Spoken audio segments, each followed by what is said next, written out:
Ted, it is about 2:30 in the afternoon. You are scheduled to be executed tomorrow morning at 7 o'clock if you don't receive another stay. What is going through your mind? What thoughts have you had in these last few days? Well, I won't kid you to say that it's something that I feel that I am in control of, or something that I've come to terms with, because I haven't. It's a moment-by-moment thing. Sometimes I feel very tranquil, and other times I don't feel tranquil at all. What's going through my mind right now is to use the minutes and hours that I have left as fruitfully as possible and see what happens. It helps to live in the moment, in the essence that we use it productively. So right now I'm feeling calm, and in large part because I'm here with you. For the record, you are guilty of killing many women and girls. Yes. Is that correct? Yes, that's true. Ted, how did it happen? Take me back. What are the antecedents of the behavior that we've seen? So much grief, so much sorrow, so much pain for so many people. Where did it start? How did this moment come about? That's the question of the hour, and one that not only people much more intelligent than I have been working on for years, but one that I've been working on for years and trying to understand. Is there enough time to explain it all? I don't know. I think I understand it, though.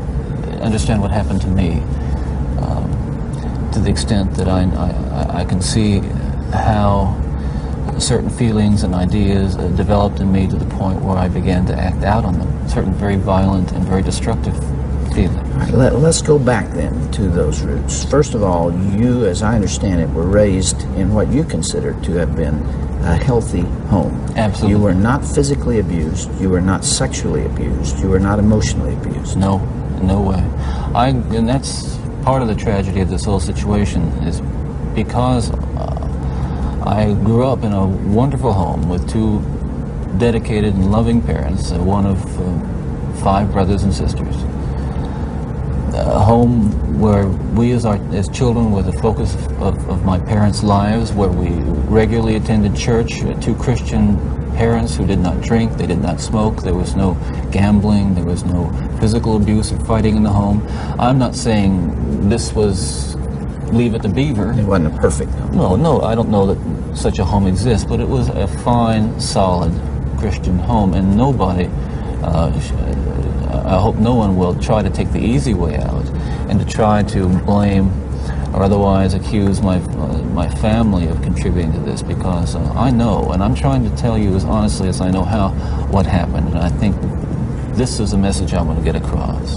But as a young boy, and I mean a boy of 12, 13, certainly, that I encountered outside the home again, in the local grocery store, or the local drugstore, the softcore pornography, what people call softcore. But as I think I explained to you last night, Dr. Dobson, in an anecdote, that as young boys do, we explored the back roads and sideways and byways of our neighborhood, and oftentimes people would dump the garbage and whatever they were cleaning out of their house, and from time to time we'd come across pornographic books of a harder nature than more graphic, you might say, more explicit nature than we would encounter, let's say, in your local grocery store.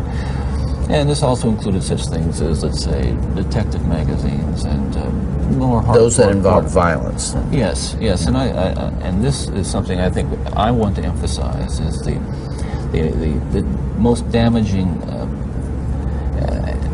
kinds of pornography. Again, I'm talking from personal experience.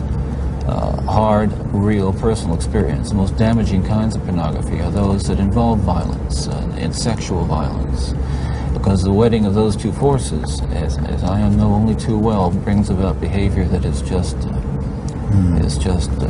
too terrible to describe. Now, walk me through that. What was going on in your mind at that time? Okay, before we go any further, I think it's important to me, and that people believe what I'm saying, to tell you that I'm not blaming pornography and not saying that it caused me to go out and do certain things. And I take full responsibility for whatever I've done and all the things that I've done. That's not the question here.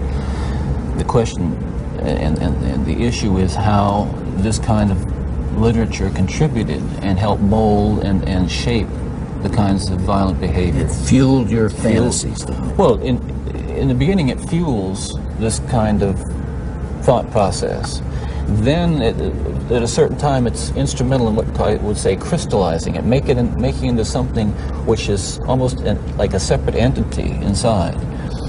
And at that point, you're at the verge, or I was at the verge of acting out on these kinds of thoughts. Now, I really want to understand that. You had gone about as far as you could go in your own fantasy life with printed material, and you made or printed and video or film photos, magazines, what have you. Yeah. And then there was the urge to take that little step or big step over to a physical event. And it happened in stages, gradually. It doesn't necessarily, not to me at least, happen overnight. My experience with, I'd say, pornography generally, but with pornography that deals on a violent level with sexuality, is that once you become addicted to it, and I look at this as a kind of addiction, like other kinds of addiction, I would keep looking for more potent, more explicit, more graphic kinds of material. Like an addiction, you keep craving something which is harder, something which gives you a greater sense of excitement, until you reach the point where the pornography only goes so far. You reach that jumping off point where you begin to wonder if maybe actually doing it will give you that which is beyond just reading about it or looking at it. How long did you stay at that point before you actually assaulted someone? Well, yeah, you see, that is a very delicate point in my own development, and we're talking about having reached the point or a gray area that surrounded that point over a course of you don't remember years. How long that was? Well, I would say a couple of years.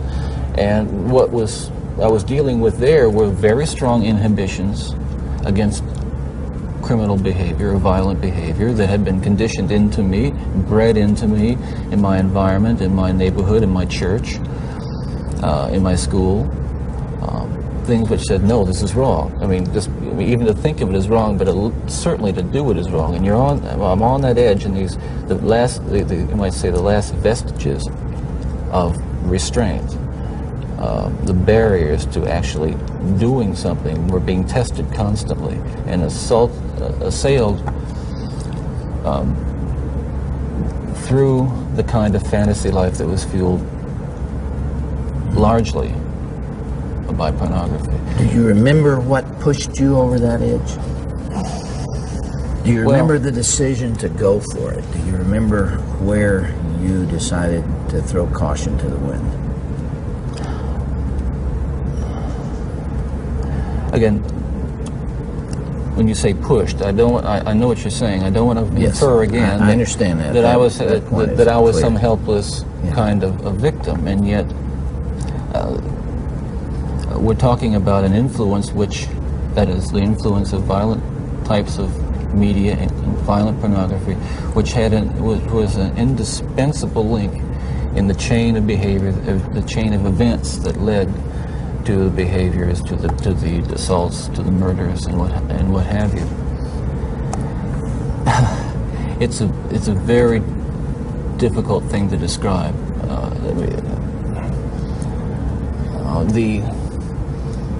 The sensation, of reaching that point where I knew that it was like something had, say, snapped. That I knew that I couldn't control it anymore. That these barriers that I had I'd learned as a child, that had been instilled in me, were not enough to hold me back with respect to seeking out and harming somebody. Would it be accurate to call that a frenzy, a sexual frenzy? Well, yes, that's one way to describe it. A compulsion, a building up of this destructive energy. Another factor here that I haven't mentioned is the use of alcohol. But I think that what alcohol did, in conjunction with, let's say, my exposure to pornography, was alcohol reduced my inhibitions. At the same time, the fantasy lives that were fueled by pornography eroded them further. In the early days, you were nearly always about half drunk when you did these things. Is that right? Yes. Yes. Was that always true? I would say that was generally the case, almost without exception. All right, if I can understand it now, there's this battle going on within. There are the conventions that you've been taught, there's the right and wrong that you learned as a child, and then there is this unbridled passion fueled by your plunge into hardcore violent pornography, and those things are at war with each other. Yes. And then with the alcohol diminishing the inhibitions, you let go. Well, yes, and you can summarize it that way, and that's accurate, certainly. And it just occurred to me that some people would say that, well, I've seen that stuff and it doesn't do anything to me. And I can understand that.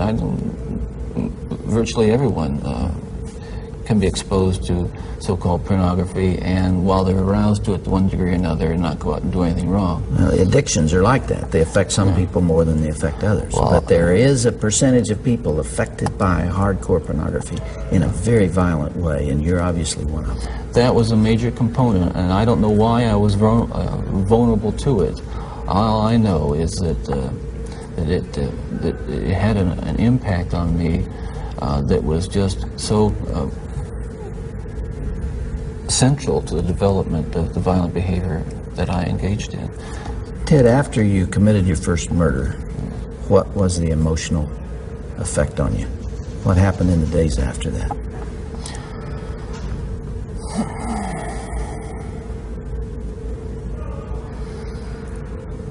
Well, again, please understand that even all these years later, it's very difficult to talk about it, and reliving it through talking about it is difficult, to say the least. But I want you to understand what happened. It was like coming out of some kind of horrible trance or dream. I can only liken it to, after, I don't want to over-dramatize it, but to have been possessed by something so awful and so alien, and then the next morning wake up from it, remember what happened, and realize that basically, in the eyes of the law, certainly in the eyes of God, you're responsible. To wake up in the morning and realize what I had done, with a clear mind and all my essential moral and ethical feelings intact at that moment.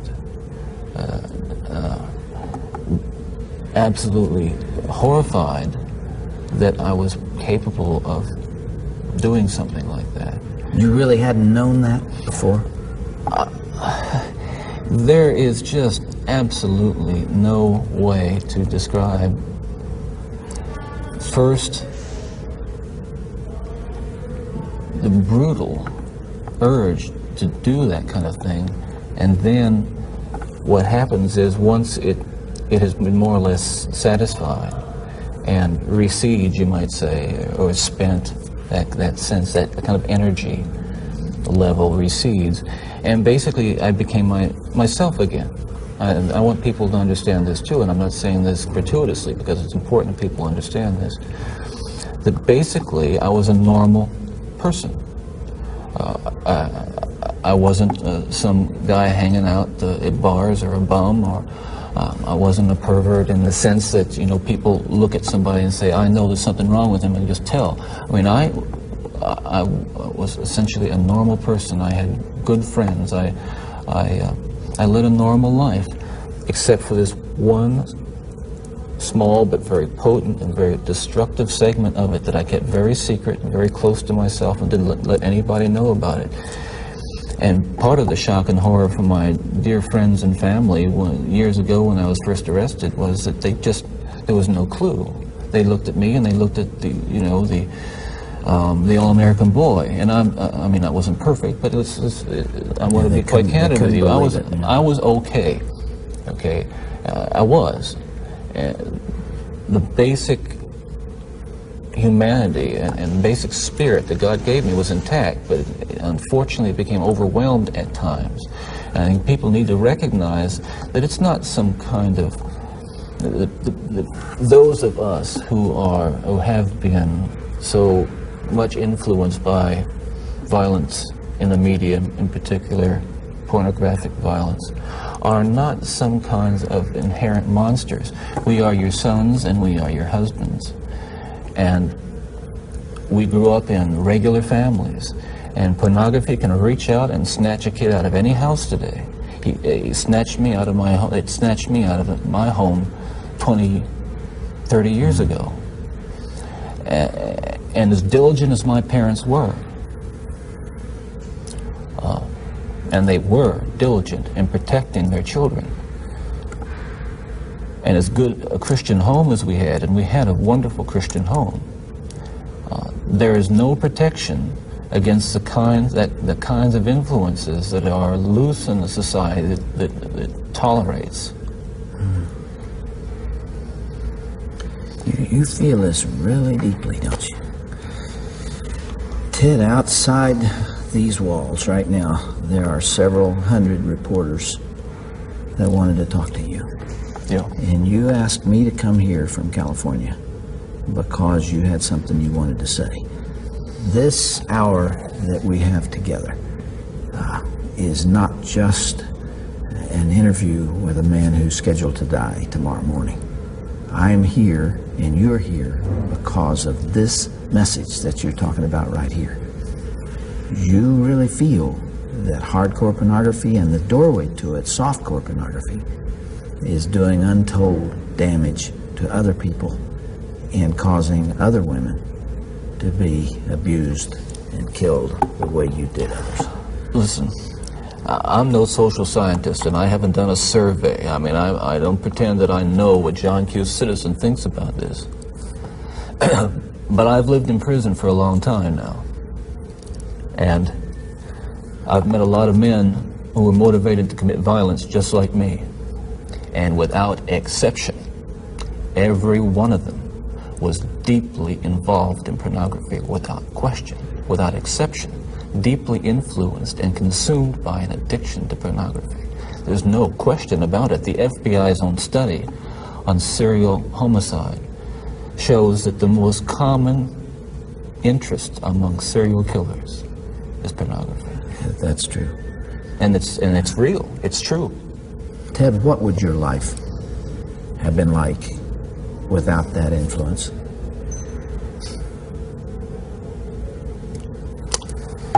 You can only speculate. Yeah. Well, I know it would have been far better, not just for me, and it's, excuse me for being so self-centered here. It would have been a lot better for me and lots of other people. I know that. Lots of other innocent people, victims and families. It would have been a lot better. There's no question, but that it would have been a fuller life. Certainly a life that would not have involved, I'm absolutely certain, would not have involved this kind of violence that I have committed. I'm sure, Ted, if I were able to ask you the questions that are being asked out there, one of the most important as you come down to perhaps your final hours, are you thinking about all those victims out there and their families? who are so wounded, you know, years later, their lives have not returned to normal. They will never return to normal. Absolutely. Are you carrying that load, that weight? Is the remorse there? Again, I know that people will accuse me of being self-serving, but we're beyond that now. I mean, I'm just telling you how I feel. But through God's help, I have been able to come to the point where much too late, but better late than never, feel the hurt and the pain that I am responsible for. Yes, absolutely. In the past few days, myself and a number of investigators have been talking about unsolved cases, murders that I was involved in. And it's hard to talk about all these years later because it revives in me all those terrible feelings and those thoughts that I have steadfastly and diligently dealt with, I think successfully, with the love of God. And yet it's reopened that, and I felt the pain and I felt the horror again of all that. And I can only hope that those who I have harmed, and those who I've caused so much grief, even if they don't believe my expression of sorrow and remorse, will believe what I'm saying now, that there is loose in their towns and their communities people like me today whose dangerous impulses are being fueled day in and day out by violence in the media in its various forms, particularly sexualized violence. And what scares me, and let's come into the present now, because what I'm talking about happened 20, 30 years ago, that is, in my formative stages. And what scares and appalls me, Dr. Dobson, is when I see what's on cable TV. Some of the movies, I mean, some of the violence in the movies that come into homes today with stuff that they wouldn't show in X-rated adult theaters 30 years ago. This stuff... The slasher movies that you're talking about.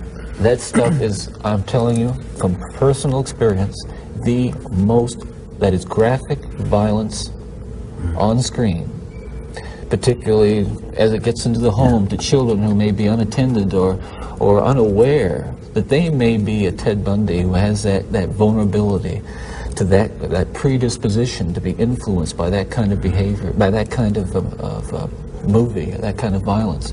There are kids sitting out there switching the TV dial around and come upon these movies late at night, or I don't know when they're on, but they're on and any kid can watch them. It's scary when I think what would have happened to me if I had seen. I mean, scary enough. I mean, that I just ran into stuff outside the home, but to know that children are watching that kind of thing today, or can pick up their phone and dial away for it or send away for it. Can you help me understand this desensitization process that took place? What was going on in your mind?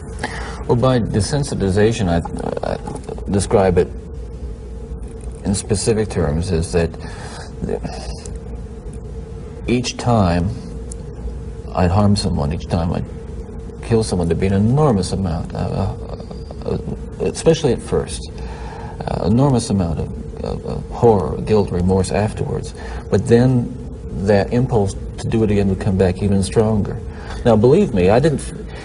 the unique thing about how this worked, Dr. Dobson, is that I still felt in my regular life the full range of guilt and remorse about other things, regret and... But you had this compartmentalized... This compartmentalized, very well-focused,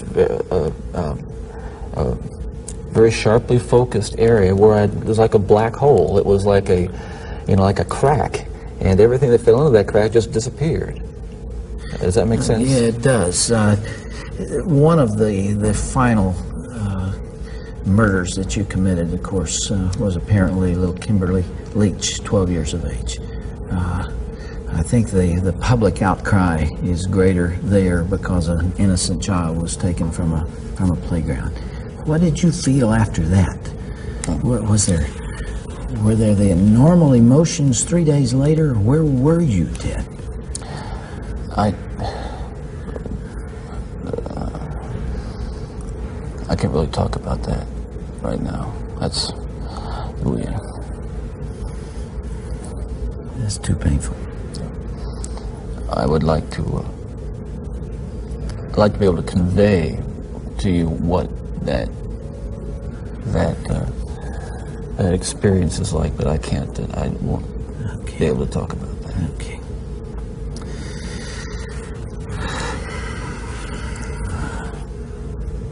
I can't begin to understand. Well, I can try, but I'm aware that I can't begin to understand the pain that the parents of these children that I have and these young women that I have harmed feel. And I can't restore really much to them, if anything. And I won't pretend to, and I don't even expect them to forgive me, and I'm not asking for it. That kind of forgiveness is of God, and if they have it, they have it. If they don't, well, maybe they'll find it someday. Do you deserve the punishment the state has inflicted upon you? That's a very good question, and I'll answer very, very honestly. I don't want to die. I'm not going to kid you. I'll kid you not. I deserve certainly the most extreme punishment society has, and I think society deserves to be protected from me and from others like me. That's for sure.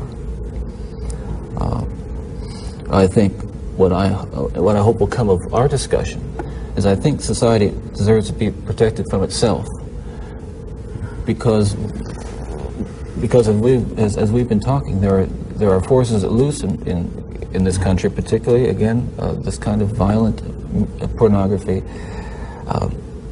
where, on the one hand, well-meaning, decent people will condemn behavior of a Ted Bundy while they're walking past a magazine rack full of the very kinds of things that send young kids down the road to be Ted Bundys. That's the irony.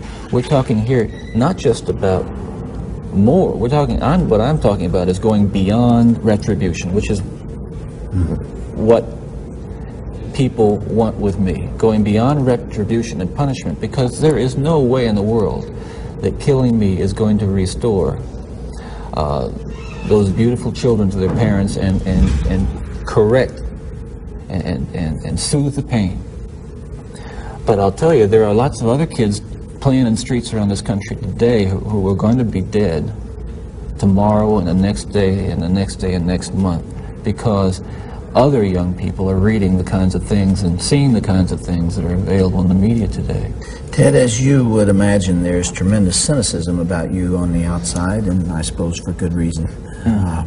I'm not sure that there's anything that you could say that people would believe. Some people would believe. Yeah. And yet, you told me last night, and I have heard this through our mutual friend John Tanner, that you have accepted the forgiveness of Jesus Christ and are a follower and a believer in Him. Do you draw strength from that as you approach these final hours? I do. I can't say that it's going to be being easy. in the valley of the shadow of death is something that I've become all that accustomed to, and that I'm strong and nothing's bothering me. Listen, it's no fun. It gets kind of lonely, and yet I have to remind myself that every one of us will go through this someday, in one way or another. It's appointed unto man. And countless millions who have walked this earth before us have. So this is just an experience which we all share. And